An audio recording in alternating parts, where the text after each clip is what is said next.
Yes, how are you? How's it going? What's the story, pal? How you getting on? You good? Yeah, not too bad. I can't imagine that I'm doing any better than you are, though. After another great win in the UFC, I said it on the last call. There's too much stuff to congratulate you about, so I feel like I can't. It's too much. I can't. I'd be here all day if I was just saying congrats on the baby, Yeah. congrats on the win, congrats on the wedding, everything. But everything is coming up Millhouse for you at the moment. Mate, I hope that is my entire life. I hope that all people can do in my entire life is congratulate me because of my success, and that shows I'm doing something right. Right? Absolutely. Thank you, though. I appreciate it all. Yes, It's an awesome life. what I was thinking the whole time going into the fight week was you're a guy who is I don't think I would be speaking out of turn to say you might be a little vain, right? You care about your looks a little bit. Is that right? Mate, I just had a 15-minute fight. Look at me. I make sure I don't get hit. I am too pretty to get hit in the face. What I was concerned about was you must have been so happy to get new promo photos taken after New York when you had the cold sore. Oh, dude, do you know what? That wasn't a cold sore. It was just a cut that just blew up because of Right. the immune system. But yeah, yeah, absolutely. I am that type of guy, and you're right. So talk to me about how things have been since the win over Darian Weeks. Of course, you've come in for a lot of let's say a mixed reaction, right? Everyone was loving you after the fight in New York. This time, people being a little bit critical or something. How are you feeling about everything coming out of that fight? I don't give a shit what other people say. No. I went in there and had a 15-minute fight and dominated the fight from the first second to the last second.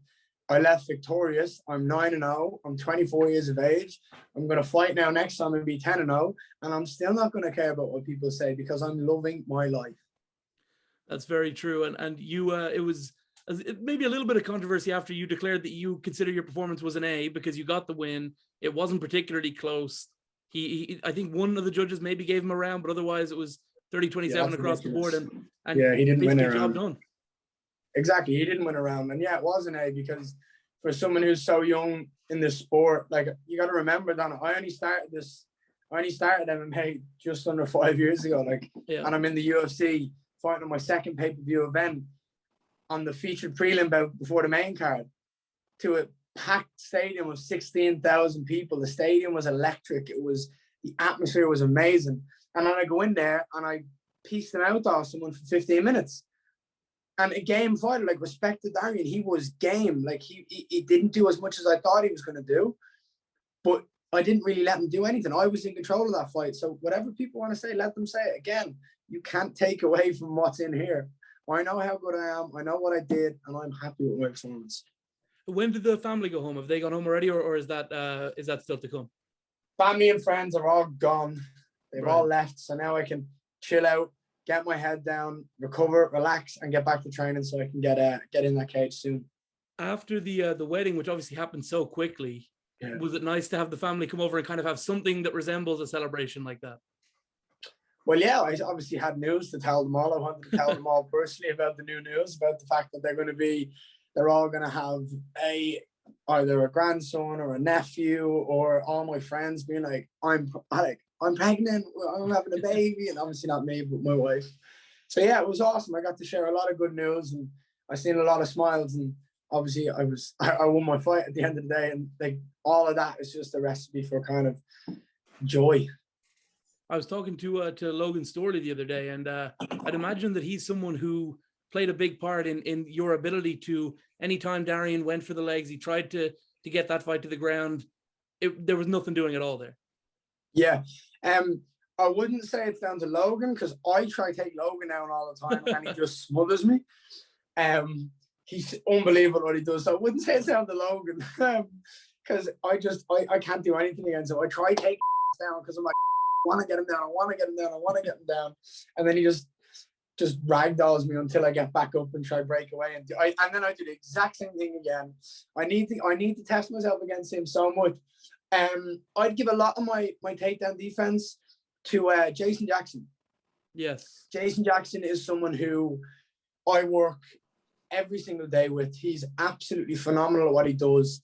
And he's just an amazing person. And he like goes out of his way to help me. Like the last week of my camp, he'd like leave the class that we were doing And obviously I'm cutting weight, so I'm not going as hard. And he's a fight coming up eventually. I don't know if the date's nailed down, but he'd be like, no, I'm here for you. I'm going to help you. I'm going to help you because you've got a fight in a week and I want you to be ready for it. And that matters. You know, you've got someone at that level being so careful with you, like that they wanted to take the time out of his training session to help me, to just ensure the little things like push the head, like scoot your butt back, all these little things, hide your ankles. He's phenomenal. And yeah, he'd be the main thing that I would argue that the defense has come from. He's worked tirelessly with me. I know you saw the video we posted last week. I ran into Conor and yes. he was very supportive of you again. Yeah, of good course. question, good man. Well, I made sure. By the way, I could have got the tag on Instagram. I feel like that would have helped me get some followers. Look, wasn't me. I don't go on my phone in fight week, right? That is my company doing my social media for me. Well, I can focus on my fight. I've got blinkers on me. I'm like a horse. Blinkers are on, and I've got my goals set. But of course, you should have. You saw Conor getting the giving you that support, and of course, this relationship seems to be blossoming a bit, and it seems like there's a great mutual respect between you guys. Yeah. I mean, I don't see why there wouldn't be. I mean, for me, from my point of view, he's the person that inspired me to do this sport more than anyone else. I had a love for martial arts, and he just kind of brought that love for this sport to a different level in watching his career. After obviously my post-fight speech at Madison Square Garden, he felt like touched by what I said and the fact that I mentioned him, and that was special for me. It's like, wow, I've watched this guy become a world champion, take over the world, like, and then for him to sit there and say like he's thankful that I mentioned him like that, it's a massive respect. That's amazing for me. So yeah, the relationship is a lot of mutual respect, and hopefully one day we get putting a card on it and we can shock the world, shake it up and make it go a bit crazy. Would you encourage young Irish fighters to do what you did? And obviously there's a lot of good gyms back at home that we don't even, there's too many to name, right? But in terms of the elite gyms that are in the world, probably in America, would you recommend that a young fighter who plans on being a top UFC fighter gets out and takes the risk of going abroad? I can't tell anyone what to do with their life, but I can speak about my life, and this has been the best decision I've ever made. Yeah, it really does seem like being around these people has brought out a new side of your game. And I wonder if you were in the situation you were in, let's say, what was the fight before Jack Grant? Was it Rostam? Rostam.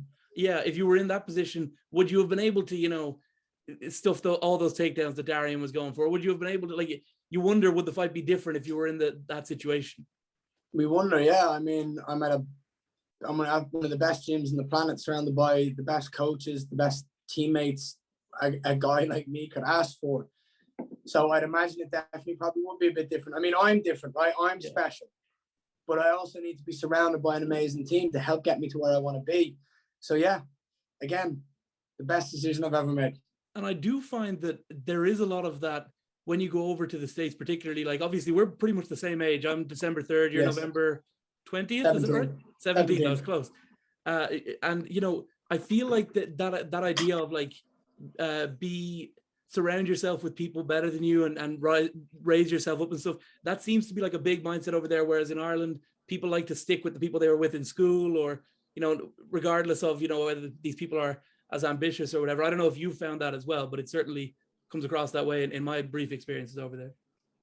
It is absolutely massively beneficial to be surrounded by people. So in my former team, I was the top dog. I was the guy who was leading the team. I was the guy who was always fighting, who was always active, who was pushing people to come to the gym, who was calling them up, being like, get your ass to the gym. Here, I'm still one of the guys, you know what I mean? I'm still one of the top guys, but there's a lot more of them. Do you know what I mean? There's the likes of Gilbert Burns, there's the likes of Vicente Luque, Michael Chandler.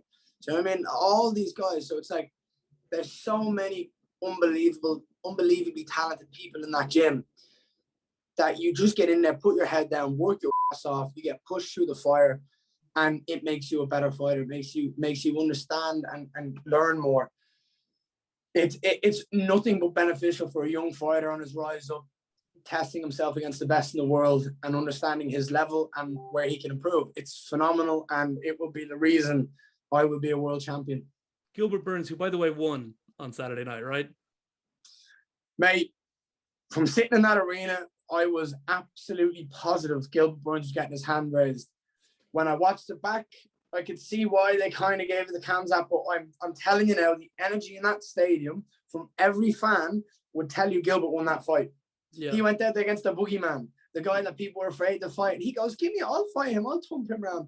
Goes out there and like puts on like the fight of the year. Like, it was phenomenal. It was amazing. It like everyone from like Khamzat's team to his fans to Gilbert's team and his fans and his friends and his family and everyone should just be happy that that fight happened.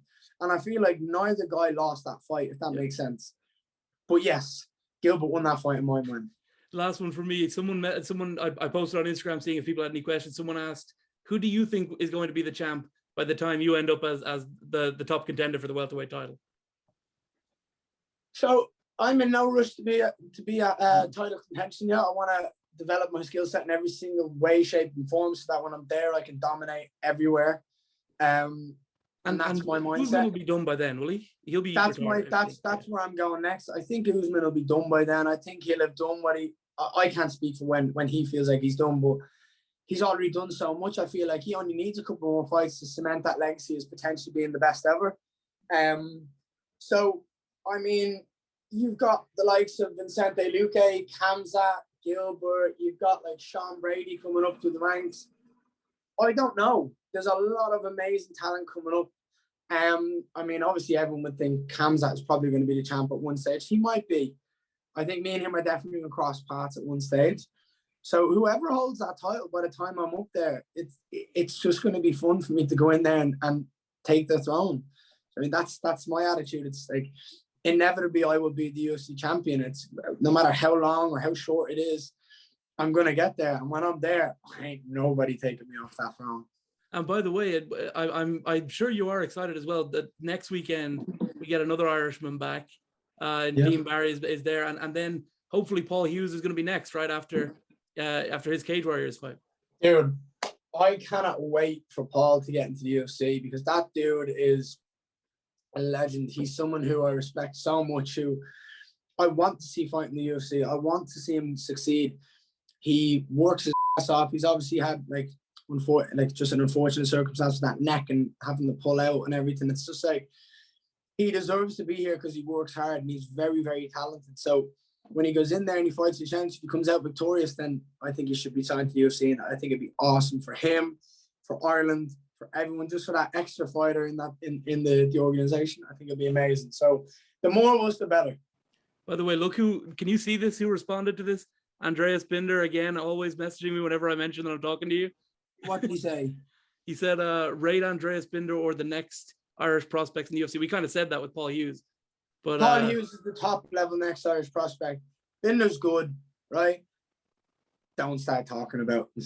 If he puts his name around, I'll get on a plane, I'll go back down to Galway or Dublin, wherever he is, and I'll kick his teeth in, right? And I have the ego to do that, right? I have an ego that big that I will fly across the planet to punch someone around if they can mention my name, right? Look, respect to Binder. He's done what he's done, and he's working his way. Did you see the knockout over Rostam over the weekend? I haven't seen it. No, I haven't seen it. You're the kind of, I can't ask you about like tangential things like that, like things that aren't like super important, but are kind of fun because you don't. What did you just say? It wasn't super important. Well, like, but you know what I mean. Like, it's not like the biggest, like it's not a UFC fight or anything, but you know, it's like. Look, I got you now. Look at you. Yeah, that's true. But you know what I mean. You know what I'm getting at. I get you. Now, look, respect. He's a young fighter. He's doing what he's doing. He's working his way to the top. He's trying to get there. He's trying to do everything he can to get to that point. He's just not as good as me. And the thing is, none of them are. No one is as good as me. And I will prove that in time and time and time again. When I get to that belt, people can, you've seen all the people having mixed reactions. Let them say what they want, Donna. Let them say it. Because no one is going to have any opinion that can faze me when I'm sat there with the belt wrapped around my waist in a couple of years, still undefeated, still looking this handsome, and all I do for a living is beat out of people.